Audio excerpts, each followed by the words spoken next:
नमस्कार, तिसरा डोळा न्यूज मध्ये आपलं स्वागत। मी सतीश चव्हाण। पाहूया आजच्या काही ठळक घडामोडी।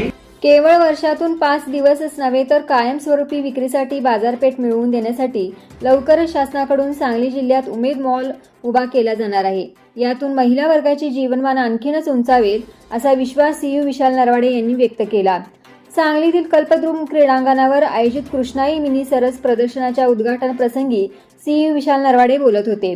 या प्रसंगी बोलताना खासदार विशाल पाटील यांनीही उमेद मॉलसाठी शासनात लागेल ती मदत करू अशी ग्वाही दिली। यावेळी अतिरिक्त सीयू मनोज जाधव, प्रकल्प संचालक नंदिनी घाणेकर, उपमुख्य कार्यकारी अधिकारी प्रमोद काळे, किरण सायमोते, संजय येवले, शंभूराज साळुंखे आदींसह ग्रामीण विकास यंत्रणेचे अधिकारी कर्मचारी, बचत गटाच्या महिला, स्टॉलधारक मोठ्या संख्येने उपस्थित होते।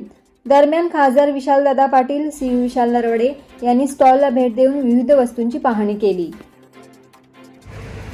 कायमस्वरूपी परमनंट आपल्याला विक्रीची बाजारपेठ उपलब्ध व्हावी यासाठी उमेद मॉल हा आपल्याला उभारायचा आहे। यावर्षी आपल्याला विभागातून सोलापूर आणि सातारा जिल्ह्याला उमेद मॉल प्राप्त झालेला आहे।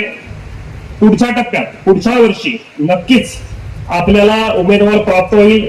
मी मान्य खासदार महोदयांशी त्या विषयावर चर्चा करत होतो की आपलं लोकेशन जिल्हा परिषदच्या जस्ट समोर जिथे जल स्वराज्य अभियानाची इमारत आहे, अतिशय चांगलं लोकेशन आहे, कनेक्टिव्हिटी आहे, पार्किंगला व्यवस्था आहे। आणि म्हणून तुमचं आजचे हे स्टॉल बघून खरंच आनंद झाला।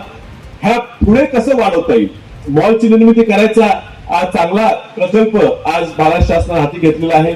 आता दुर्दैवानं तो मागच्या वेळेला इतर जिल्ह्यांना गेला, आपल्या गावात येऊ शकला नाही, पण त्यात आपल्या जिल्ह्यात मॉल कसा येईल, आपल्या सहकारी संस्थेच्या माध्यमातून कसे मॉल उभं करता येतील जेणेकरून तुम्हाला तिथे येऊन हा प्रोडक्ट विकायला सहायता मिळेल। यूट्यूबवर सर्च करा तिसरा डोळा। तिसरा डोळा चॅनलला सबस्क्राईब करा।